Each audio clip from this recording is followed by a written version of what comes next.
بېزړه کېږه مه، اندېښمن کېږه مه، همدا تاسې برلاسي یاست که تاسې مؤمنان اوسئ. اوس که تاسې ټپي شوي یئ نو له دې نه مخکې ستاسې دښمنه ډله هم همداسې ټپیان شوي دي.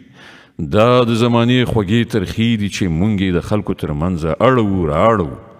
پر تاسې دا مرحله ځکه راوستل شوه چې الله دا کتنه غوښتله چې په تاسې کې ریښتیني مؤمنان څوک دي او د هغو خلکو چاڼول یعنې بیلول یې غوښتل چې په واقعي توګه د ریښتینولۍ شاهدان وي، ځکه چې ظالمان د الله نه خوښیږي او هغه د دې ازموینې په وسیله د مؤمنانو په ځانګړې توګه بیلول او د کافرانو ځپل یې غوښتل.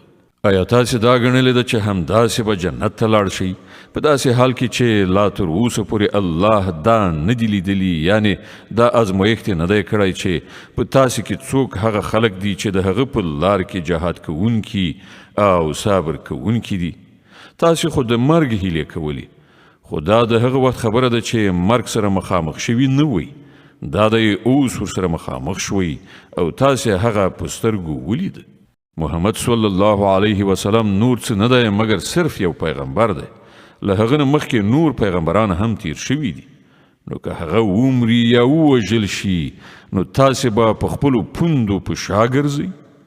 په یاد ولرئ څوک چې په شا واوړي هغه به الله ته هیڅ زیان ونه رسوي. البته څوک چې د الله شکر ایستونکي بندگان شي هغوی ته به الله د دې بدله ورکړي. هیڅ ساکښ د الله له حکم نه پرته نشي مړ کېدی. د مرګ نیټه لیکل شوې ده. څوک چې د دنیا د ثواب په اراده کار وکړي هغه ته به موږ له همدې دنیا نه ورکړو، او څوک چې د آخرت په اراده کار وکړي هغه به د آخرت ثواب ومومي، او شکر ایستونکو ته به موږ ارومرو د هغو جزا ورکړو.